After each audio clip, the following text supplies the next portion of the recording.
मित्रों नमस्कार। आपका बहुत बहुत स्वागत है। मित्रों, तुलसीदास जी ने अपने रामचरित्र मानस में लिखा, अवधपुरी अति रुचिर बनाई। कब उन्होंने लिखा? जब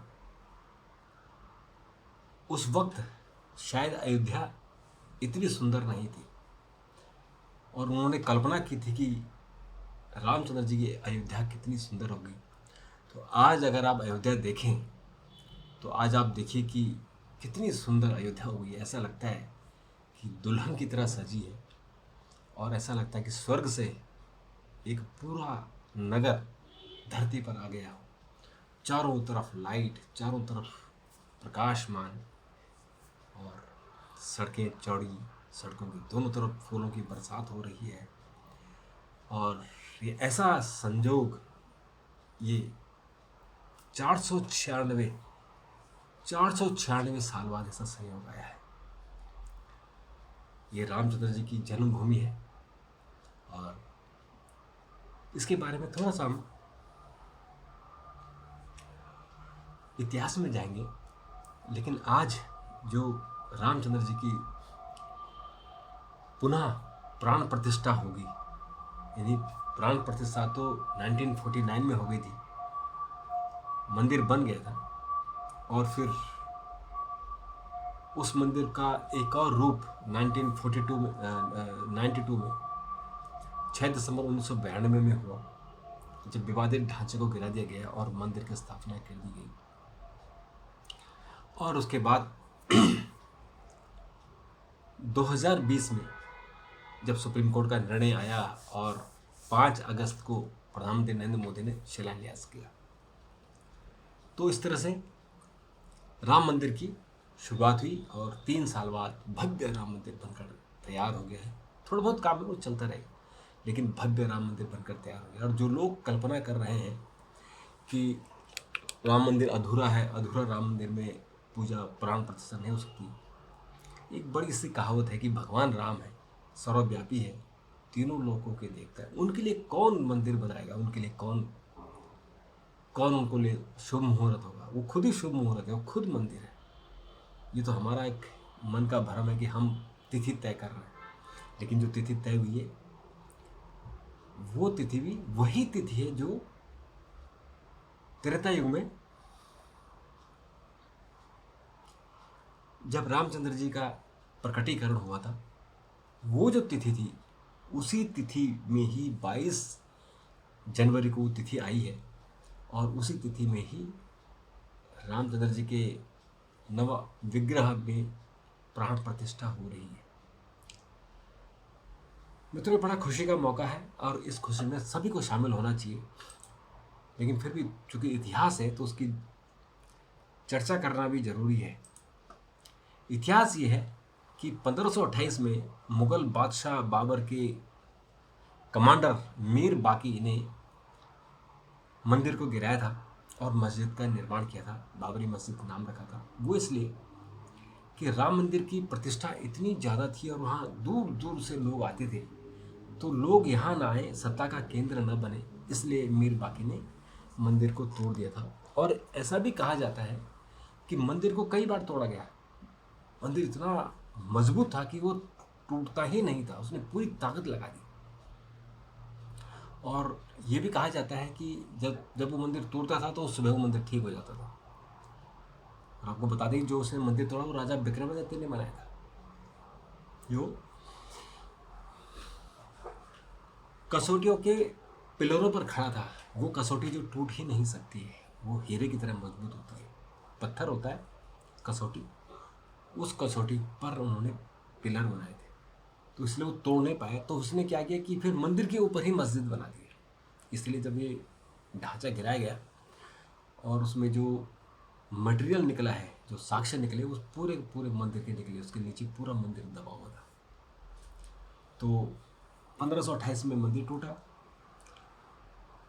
1885 में महंत रघुवर दास ने फैजाबाद जिला अदालत में एक याचिका दायर की थी, कहा था कि यहाँ मंदिर में एक चबूतरा बना दिया जाए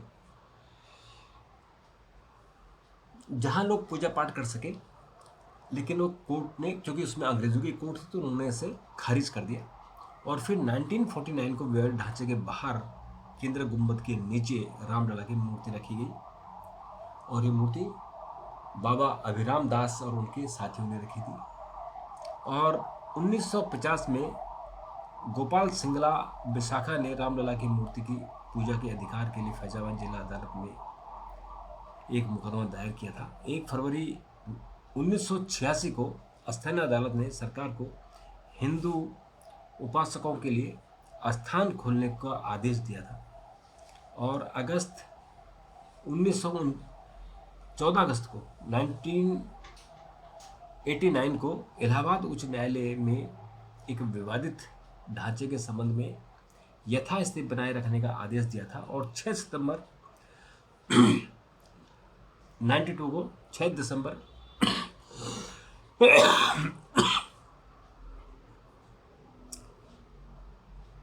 श्री राम जन्मभूमि बाबरी मस्जिद ढांचा को गिरा दिए गए। 3 अप्रैल 93 को विवादित क्षेत्र में केंद्र द्वारा भूमि अधिग्रहण किया गया और अयोध्या में एक निश्चित क्षेत्र में अधिग्रहण अधिनियम पारित कर दिए गए।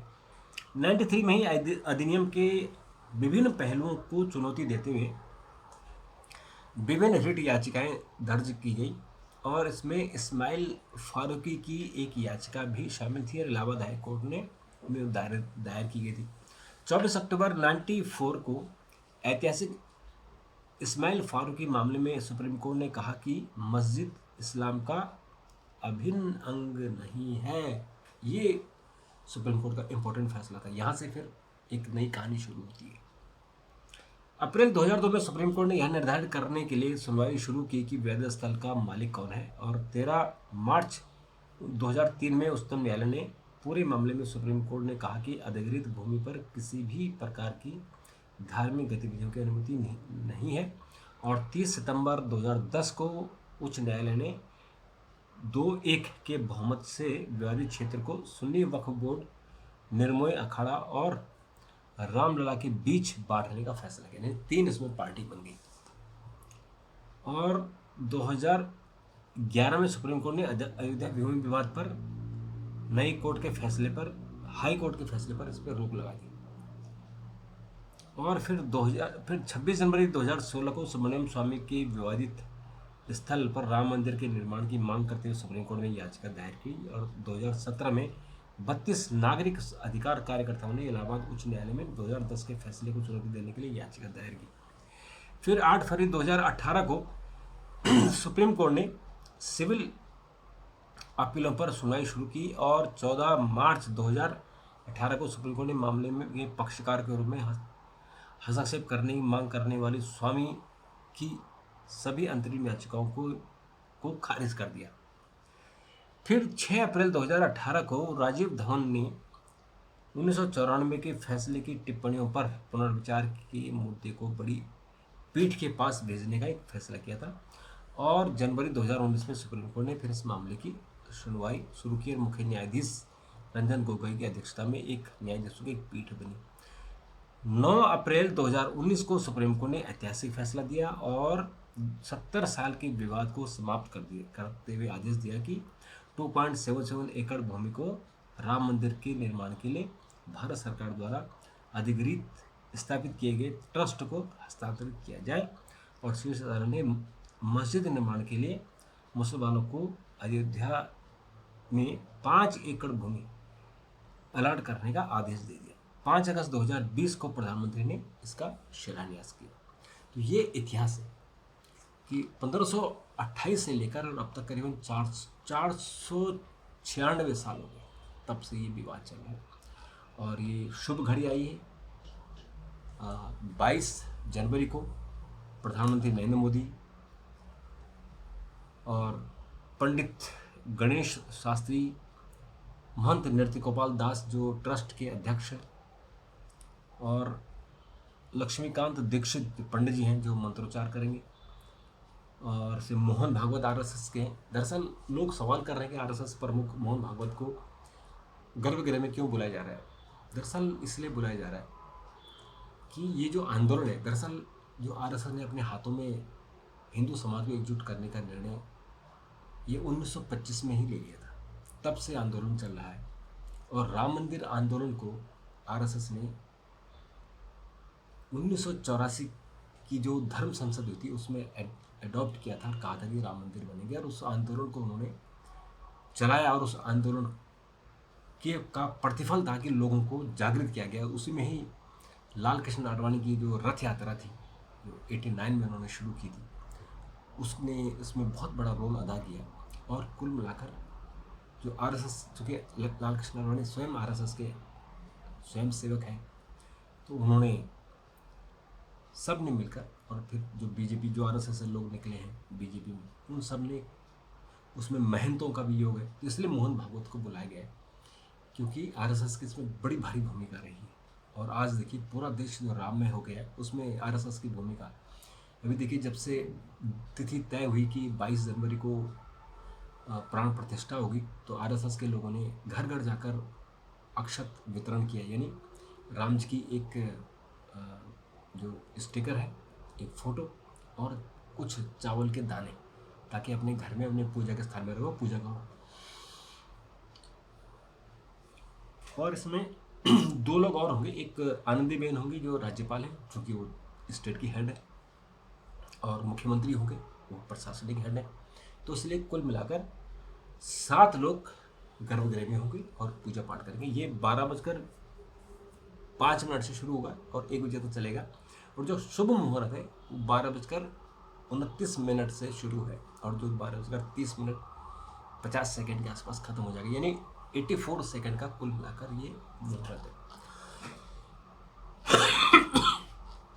तो मित्रों, ये कमाल का जो अयोध्या है, अयोध्या धाम तैयार हो गया है। और इस अयोध्या में आज अगर आपने देखा होगा, इतनी सुंदर तस्वीरें मंदिर की, और मंदिर के साथ जो अयोध्या धाम की, अयोध्या नगरी की आ रही है, वो कमाल की है, कमाल की है। ऐसा जो अवसर ये तो सदियों में आया है, 496 वर्ष बाद आया है, और अब हर साल आना चाहिए, क्योंकि हर साल दिवाली वहाँ मनानी चाहिए। और ये हर व्यक्ति जो है राम नाम की धुन पर गोती खा रहा है। प्राण प्रतिष्ठा समारोह में भारतवर्ष के पुनर्निर्माण की शुरुआत होगी, ये मोहन भागवत ने कहा है। उन्होंने एक आर्टिकल लिखा है, पांचजन्य में छपा है, कि एक नए भारतवर्ष की शुरुआत होगी,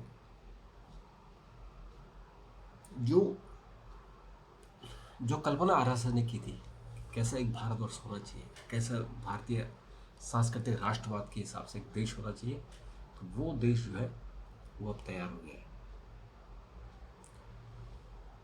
तो मित्रों, श्री राम आएंगे तो झोपड़ी के भाग जाग जाएंगे। तो अब जो झोपड़ी है, यानी रामनगरी अयोध्या है, उसके भाग जागे हैं। और अब 100 मंचों पर 2500 कलाकार बनेंगे सांस्कृतिक शोभा यात्रा के सारथी। और इसमें 100 मंच बनाए गए हैं, और ये मंच एयरपोर्ट के गेट नंबर 3 यानी लखनऊ में शुरू हो जाएगा, और जगह जगह जाएंगे, और लोग वो इन मंचों पर जो होंगे, पूरे देश की जो सांस्कृतिक झलक है वो दिखाई देगी। और प्राण प्रतिष्ठा से पहले अरिचल मुनाई में प्रधानमंत्री ने राम सेतु के दर्शन किए, और जहाँ राम जी के पग पड़े थे वहाँ पूजा उन्होंने की, क्योंकि वो 11 दिन के यज्ञ में है, पूजा पाठ कर रहे हैं, ताकि भगवान राम की जो प्राण प्रतिष्ठा हो वो शुभ हो और कल्याणकारी हो, देश का उत्थान हो। और मित्रों, रामलला की पुरानी मूर्ति के लिए भी लोग सवाल उठा रहे हैं, जो 1949 में रखी गई थी, वो मूर्ति भी वहीं रहेगी, नई मूर्ति के सामने ही होगी, क्योंकि नई मूर्ति, पुरानी मूर्ति छोटी है, बहुत छोटी है। तो उस मूर्ति की जगह, हालांकि वो बाल स्वरूप है, इसलिए जो आज बड़ी मूर्ति बनाई है, जो बड़ी मूर्ति स्थापित की गई है, जो अरुण योगीराज ने बनाई है, वो मूर्ति भी ज़्यादा बड़ी नहीं है, वो करीबन 56 इंच की है, लेकिन छोटी उससे थोड़ी बड़ी है। और 5 साल के जो बच्चे हैं बाल रूप है राम जी का, उसको दिया गया। बहुत ही खूबसूरत मूर्ति बनी। और एक कुछ लोग ऐसे भी जो उल्टे पुल्टे काम करते हैं। एक ने अयोध्या मंदिर को उड़ाने की धमकी दी है अररिया में, बिहार में, तो उसको पुलिस ने पकड़ लिया है। अब उसकी खाम पिटाई हो जाएगी, उसके हाथ पाँव पुलिस वाले ठोक ठाक देंगे। तो अच्छा है, राम जी की उस पर, राम जी की जो राम जी का स्वभाव रहा है उसको छोड़ देना चाहिए, माफ़ कर देना चाहिए। वो अपनी गलती उसको एहसास होगी, उसने गलत धमकी दी है, तो वो जो है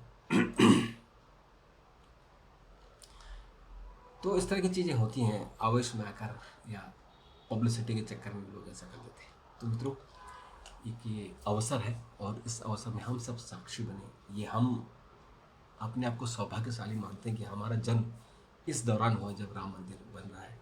क्योंकि 496 साल में कितनी पीढ़ियाँ आई चली गई, कितने संघर्ष हुए, 76 युद्ध हुए राम मंदिर के लिए, 4 लाख लोगों ने जान दी, कितनी पीढ़ियाँ आई चली गई, और हमने अपनी आंखों के सामने देख लिया है कि रामचंद्र जी का और प्राण प्रतिष्ठा का जो जश्न है उसको हमने अपनी आंखों के सामने देख रहे हैं, अयोध्या नगरी को सजते हुए देख रहे हैं।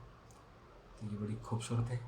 और वहाँ जो गणमान्य व्यक्ति आए हैं, तमाम गणमान्य व्यक्ति आए।